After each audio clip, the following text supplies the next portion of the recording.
오늘 우리가 함께 읽은 말씀은 이렇게 시작되고 있습니다. 33장 1절입니다. 하나님의 사람 모세가 죽기 전에 이스라엘 자손에게 다음과 같이 복을 빌어 주었다. 이 말씀대로 이해한다면 오늘 우리가 대하는 말씀은 특별히 유언에 해당되는 말씀, 이렇게 이해할 수 있겠습니다. 죽기 전에 이렇게 좀 더 이렇게 특별하게 이 표현을 하고 있는 걸 보니 우리가 잘 알고 있는 단어 유언과도 같은 그런 말씀으로 우리가 받을 수 있겠습니다. 다시 말하면 하나님께서 모세가 남기는 유언 형식으로 하나님의 말씀을 기록하여 우리에게 남겨두셨다, 이렇게 오늘 말씀을 이해하면 좋겠습니다.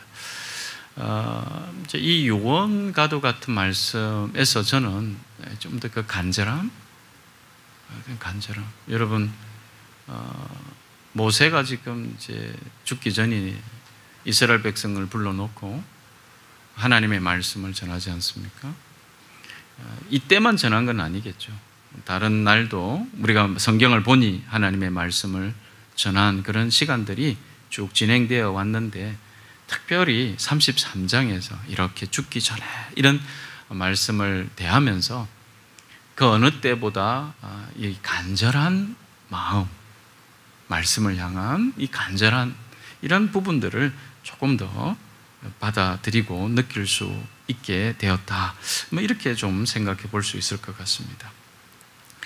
모세가 간절함으로 전한 말씀을 살펴보니까 먼저 과거를 돌아보는 이야기가 등장하는데, 조금 쉽지 않는 그런 내용을 이렇게 우리들에게 보여주는 이유가, 우선 지명적으로 우리가 잘 모르는 지명들이 등장하고 있고, 그 다음에 하나님을 소개하는데 모세가 지금까지 하나님을 소개하는 것하고 조금 다른 방식으로 하나님을 소개하는데, 새 산을 이제 들어서 하나님을 다시 소개하고 있습니다. 우리가 잘 알고 있는 말씀을 보니까 잘 알고 있는 것처럼 33장 2절에 보니까 주님께서 시내산에서 오시고 세일산에서 해처럼 떠오르시고 바란산에서부터 당신의 백성을 비춘다. 오랜 시간 광야 생활을 거치면서 지나온 시내산, 세일산, 바란산에 대해서 말씀하고 있다라는 거죠. 우리 뒷동네 산도 잘 모르는데 이 산을 이렇게 하나님을 말씀하면서 이 산을 하자니 쉽지 않는 그러한 말씀이라 이렇게 생각이 들 겁니다. 그러나 조금만 더 살펴보면 왜 이 새 산을 들면서 하나님을 다시 기억하도록 하고 있는지 우리가 알 수 있을 것 같습니다. 아마 이런 얘기겠죠. 얘들아, 모세, 제가 그냥 다시 표현해 보기를, 여러분, 또 얘들아, 이런 어떤 간절하고 사랑하는 마음으로 이스라엘 백성들을 부르지 않았겠나, 제 추측은 그렇습니다. 기억하니 우리가 이곳에 오기까지 시내산을 거쳐오고 바란산을 지나고 세일산을 지나봤잖니. 이곳에서 하나님께서 우리에게 말씀하셨고 우리는 하나님을 경험하였다는 것을 기억하지, 이런 거겠죠. 이것을 기억하고 앞으로도 잊으면 결단코 안 돼 라는 간절함이 모세에게 있지 않았을까라는 생각을 하게 됩니다. 하나님께서 모세를 통하여 말씀을 주시고 하나님의 백성으로 세우신 사건이 있었던 시내산과 위험하고 위태로운 광야를 언약궤를 앞세우고 행진하면서 하나님이 승리케 하심을 경험하였던 바란 광야를 떠올리게 하는 바란산. 어떤 학자들은 이건 바란산이라기보다는 언덕이다, 이렇게 얘기하는 학자들도 있긴 한데, 어쨌든 바란 광야를 지나면서 바란산, 이 산은 지나올 때 언약궤를 메고 왔단 말이죠. 이걸 기억하라. 그리고 승리케 하신 그 하나님을 떠올리게 하는 산.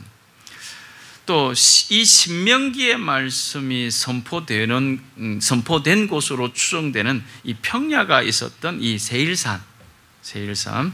이 세 산은 그래서 40년 동안을 어떻게 하나님께서 그들과 함께 하셨는가를 기억나게 하는 실제적이면서도 상징적인 장소라는 거죠.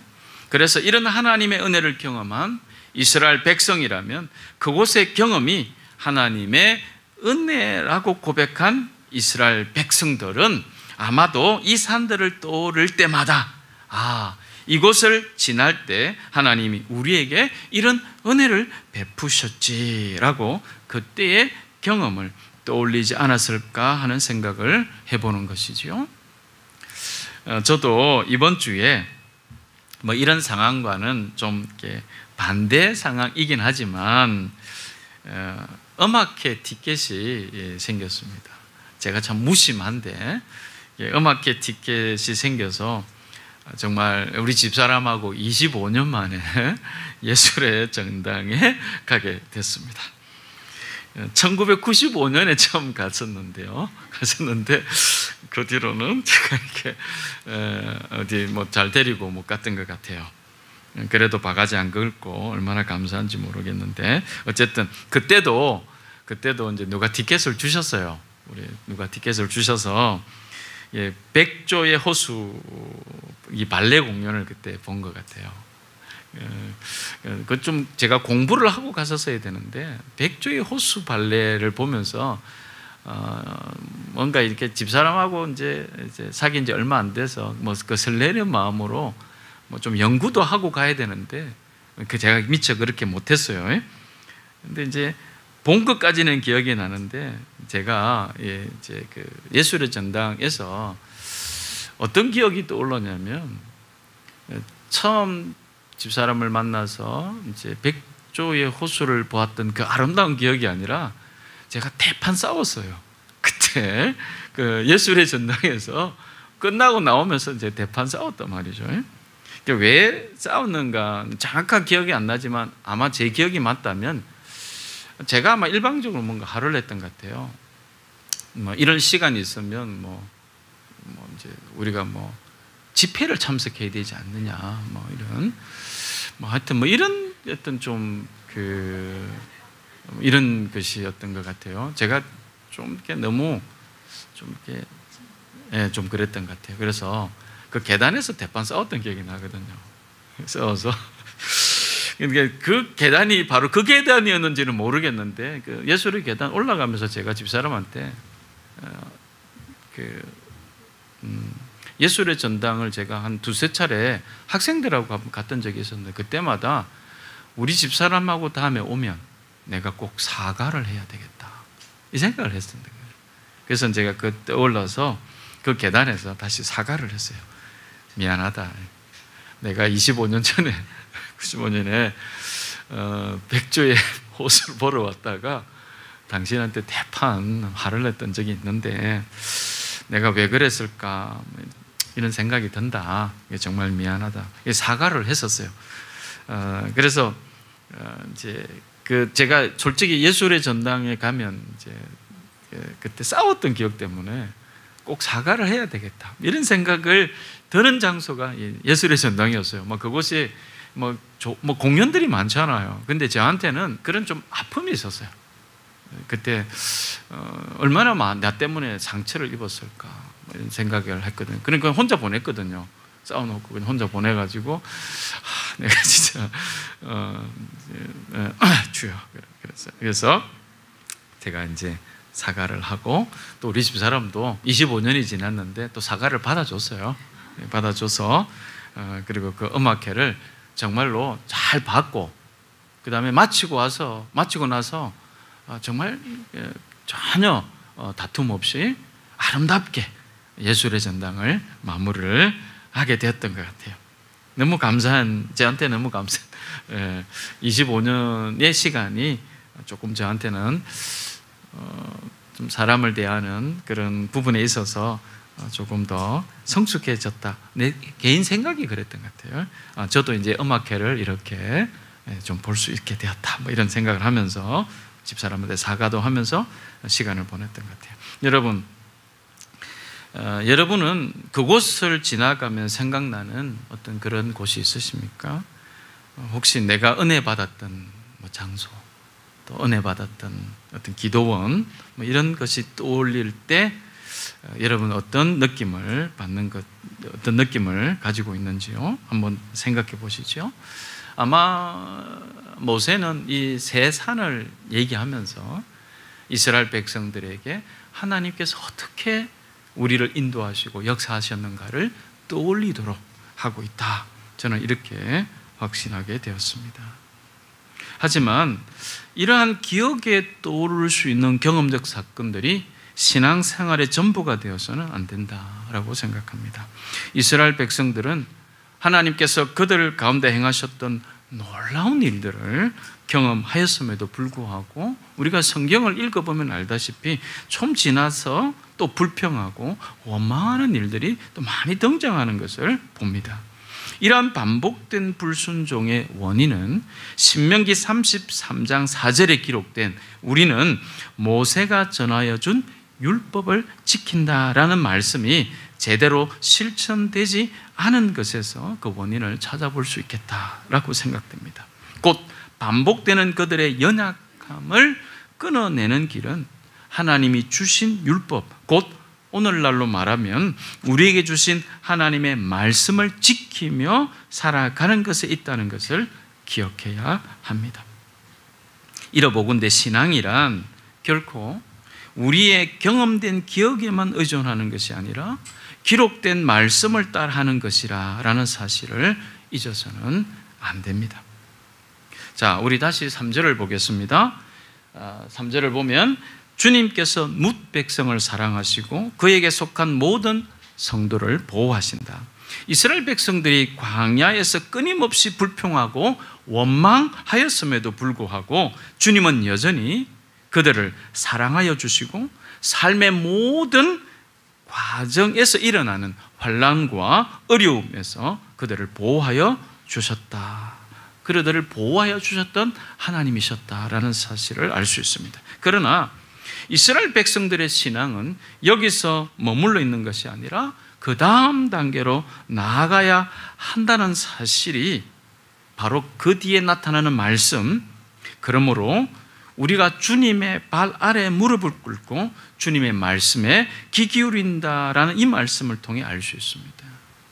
그러니까 신앙을 경험에 의존하는 것이 아니라 어떻게 말씀을 따라 신앙생활이 되어야 되는가, 이 부분에 대하여 이스라엘 백성들에게 지금의 너희들의 상태에서 조금 더 앞으로 나아가야 된다, 이렇게 권면해 주고 있는 거죠.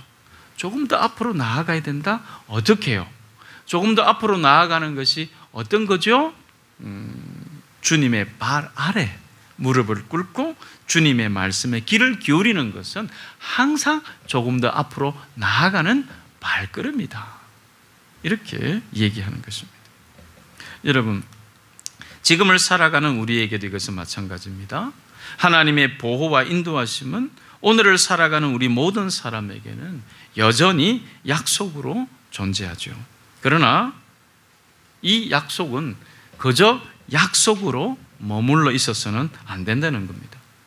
이 약속이 오늘 우리 각자의 삶에 실제로 적용되고 실현되기 위해서는 앞으로 조금씩 나아가야 한다라는 사실을 기억하셔야 합니다.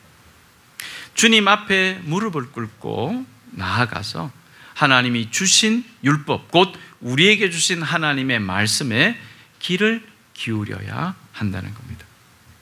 주님 앞에 나아가 주님의 말씀에 귀를 기울이는 것, 그리고 무릎을 꿇는다는 것은 하나님께 자신을 온전히 내어 맡기며 그의 처분을 받아들이는 복종의 자세를 말하고 있는 것입니다.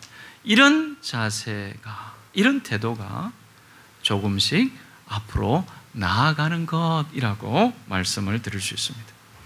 제가 생각하기에 이렇게 하나님 앞에 나와 하나님의 말씀에 귀를 기울이는 태도와 자세의 시작은 저와 여러분이 이렇게 드리는 오늘의 예배라고 저는 믿습니다. 그것은 바로 이 예배의 자리가 하나님의 말씀에 귀를 기울일 수 있는 공적 약속의 시간이 되기 때문에 그렇습니다. 그래서 하나님께 예배드리는 이 시간을 통하여 하나님의 모든 약속하심이 단지 약속에만 머물러 있지 않고 저와 여러분에게 주시는 성령님의 은혜와 감동을 통하여 다시 삶의 현장에서 실제하는 사건이 되게 하시는 것입니다. 삶의 현장에서 실제하는 사건이 되게 하시는 예배이므로 이 예배는 하늘과 땅을 잇는 가교 역할을 하는 그런 시간이 된다, 이렇게도 부를 수 있겠습니다. 자, 조금 더 우리가 성경의 모든 기록된 것은 현실적으로 보면 과거 사건입니다. 지난간 일들에 대한 기록입니다. 하지만 믿음으로 보면 이 모든 말씀은 여전히 믿는 자들의 삶 속에서 지금도 이루어지고 성취되는 동일한 하나님의 말씀이 된다는 것입니다. 모세는 하나님의 율법을 받아서 이스라엘 백성들에게 전하였을 때도 아마도 이러한 사실을 알고 확신을 가지고 있었을 겁니다. 그래서 신명기 33장 4절 하반절에 하나님의 말씀에 대하여 이렇게 얘기합니다. 이 율법은 야곱의 자손이 가진 소유 가운데서 가장 으뜸 가는 보물이다.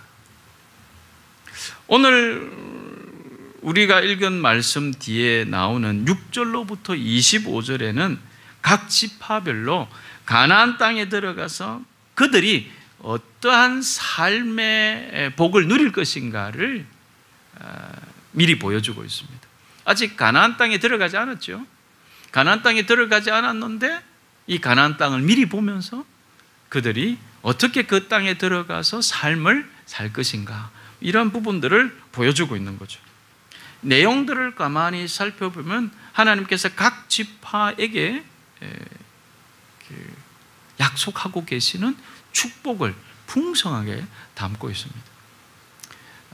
물론 세세히 읽어보시면 한 지파가 빠져있다는 것은 알 겁니다. 시몬 지파가 빠져있긴 합니다.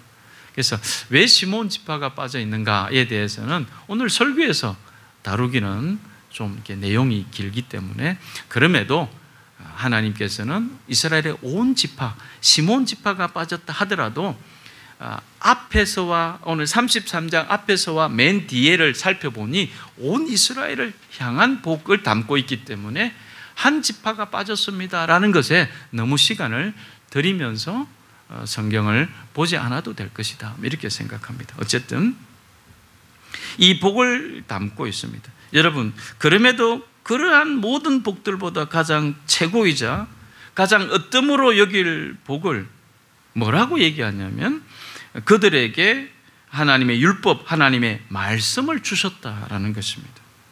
곧 야곱의 자손이라고도 불리는 이스라엘 사람들이 가진 소유 가운데 가장 으뜸 가는 보물이 바로 하나님의 말씀이라고 말씀하고 있다는 거죠. 여러분, 이스라엘 백성들이 지금 이 말, 너희들, 그러니까 야곱의 백성, 야곱의 자손, 그러니까 이스라엘 백성을 말하겠죠. 여러분들이 가지고 있는 것들 가운데 가장 으뜸이 되는 보물이 무엇이냐고 내게 물어본다면 그것은 하나님이 나를 통하여 여러분에게 전해주신 말씀이다, 이렇게 얘기하고 있다는 거죠. 이스라엘 백성이 광야 생활을 어떻게 살아왔는지 세세하게는 모르지만 쉽지 않았을 거예요. 여러분, 보물이 이것밖에 없었겠어요? 보물이 얼마나 많았겠어요? 그들이 아끼는 것들이 얼마나 많았겠어요? 그 다음에 또 가나안 땅이 그들에게 있어서 최고의 보물이라고 불리지 않겠어요? 하나님이 가나안 땅을 축복으로 약속해 주셨고 그 목전에 두고 있으니 가나안 땅 전체가 보물이 될 것 같고, 그리고 또 그들이 광야 생활을 지내오면서 가지고 있었던 좋은 것들, 귀중한 것들을 각 가정마다, 각 지파마다 뭐 있진 않았겠어요? 그런데 이런 부분들에 대해서 하나님은 모세를 통하여 가장 으뜸되는 보물은 무엇이라고 규정해야 되는가를 분명하게 말하고 있죠. 하나님의 말씀이다, 이렇게 얘기하고 있다는 거죠.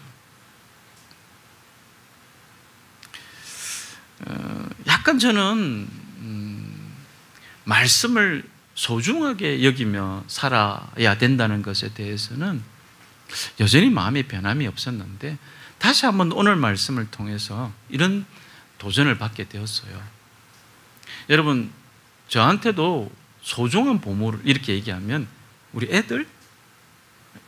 나만 그런가? 하여튼 또 소중한 보물 그러면 집사람? 소중한 보물 그러면 여러분? 이렇게 또 될 수 있겠죠. 그런데 참 소중하지만 어뜸되는 보물을 나는 하나님의 말씀이라고 여길 수 있는가? 이런 도전을 다시 한 번 더 생각해 보게 되었죠. 그래, 왜 이렇게 얘기를 했을까요? 왜 가장 어뜸되는 보물을 말씀이다 이렇게 얘기했을까요? 하나님의 말씀을 여러분 믿는다고 해서 돈이 생깁니까? 떡이 나옵니까? 하나님의 말씀을 믿는다고 해서 내 삶이 성성장구합니까? 그럼에도 하나님의 말씀을 나에게 있어서 가장 어뜸되는 보물? 여러분, 이 땅에 가치 있다고 여겨지는 수많은 것들 중에 가장 귀한 것이 영원히 사라지지 않을 하나님의 말씀이라는 사실을 여기서 지시적으로 보여주고 있는 것입니다. 이스라엘 백성들에게 하나님의 말씀이 어뜸되는 보물이 된 것은 그들이 광야 동안 소유하고 살아갔던 그 모든 것에 불평하지 않고 가나안에 들어가서 누릴 그 모든 좋은 것 때문에 교만해지지 않을 수 있는 유일한 이유가 됩니다. 그 어떤 좋은 것들을 진정 가치 있게 할 수 있는 것은 바로 이 말씀이 어뜸되는 보물이 될 때 가능한 것이었습니다. 하나님의 백성이 가나안 땅에 들어가서 가나안 땅의 젖과 꿀이 흐르는 그 좋은 것으로 살아가는 것이 제1목적이 되지 않았습니다. 말씀으로 그 땅을 살아내도록 하는 것이 이스라엘 백성들의 제1목적이었습니다. 그 말씀이 그 땅에 역사하게 될 때에 가나안 땅은 원래 있어야 될 땅의 모습을 회복하게 된다라고 가르쳐주고 있다는 사실입니다. 여러분, 말씀이 내 삶에 어뜸되는 보물로 기준을 잡고 다른 좋은 보물들을 이렇게 맞춰놔 보십시오. 그러면 내 인생이 살아가야 될 진정한 이유와 목적이 무엇인지 때문에 혼란스러울 일은 결탄코 일어나지 않습니다. 내 삶이 여러분 단순하면 얼마나 좋겠습니까? 여러분 1 더하기 1은 2인데 1 더하기 동그라미는 2 이렇게 얘기해서 여기에 답을 찾아내는 것, 이렇게 우리의 삶이 이렇게 좀 이렇게 이 정도면 얼마나 좋겠습니까? 그러나 인생이 그렇던가요? 여러분 인생은 잘 모르지만 인생은 그렇게 단답형이 되지 않다는 것을 알지 않습니까? 인생이 서술형이지 않습니까? 인생이 서술되어지는 많은 문제들을 가지고 있지 않습니까? 그렇게 쉽게 그렇게 말할 수는 없지 않습니까? 그러다 보니 여러분 어떻습니까? 낭망하게 되고 낙심도 일어나게 되고 좌절도 많이 경험하게 됩니다. 이 낭만과 좌절에 대해서 조금 더 얘기해 드린다면 우리가 소원하는 일이 안 일어날 때, 내가 바라는 것대로 되지 않을 때, 내 자존심이 다시 건드려지게 될 때 낙심과 낭망, 좌절이라는 것들이 우리들에게 여전히 나타나는 것 같습니다. 곰곰이 생각해 보면 우리가 낭망하는 크기는, 낙심하는 크기는, 좌절하는 크기는 우리가 바라고 애정하고 욕망하는 크기에 비례하는 것 아닌가라는 생각이 듭니다. 내가 애정하고 바라고 욕망하는 것이 물질에 있다면 물질이 넉넉해지지 않을 때 그 크기만큼 낭만과 좌절이 오는 거 아닌가라는 생각해 보는 거죠. 내가 애정하고 바라고 욕망하는 것이 사람에게 있다면, 사람이 내 마음대로 되지 않으면 크기만큼이나 낭망하게 되는 것 같다라고 생각합니다. 낭망하는 이유는 그래서 내가 그것의 가치를 두고 살아가고 있기 때문에 그렇습니다.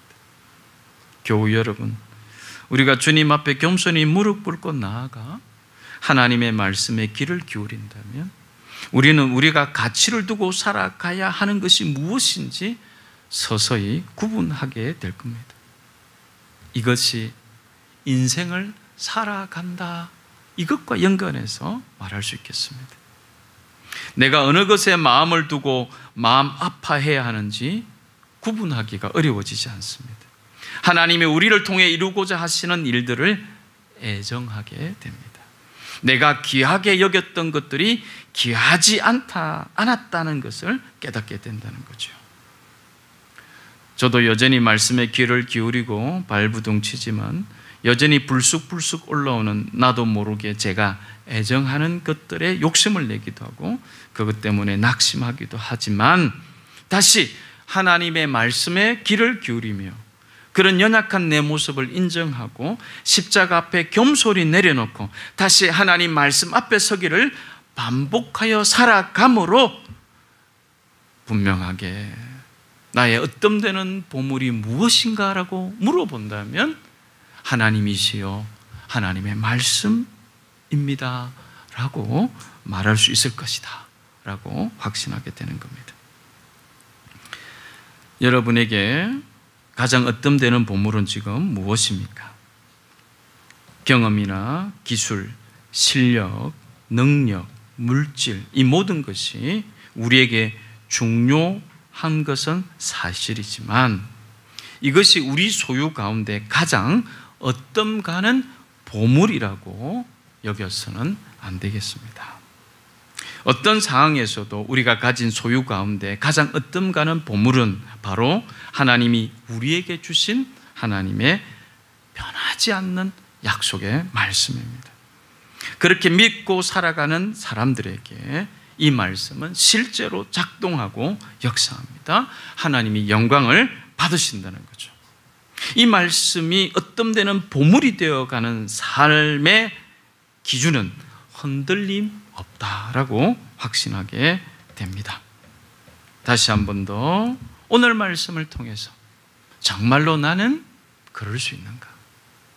정말로 나는 무엇을 내 삶에 어떤 데는 보물로 여기고 다른 박질하고 있는가? 이 질문에 오늘 모세를 통하여 유언의 말씀처럼 우리에게 주신 이 말씀을 통하여 하나님과 하나님이 주신 말씀으로 얻점되는 보물 삼고 살아가고 있는 저와 여러분 모두가 되신다라고 고백할 수 있게 되시기를 축원합니다. 기도하겠습니다.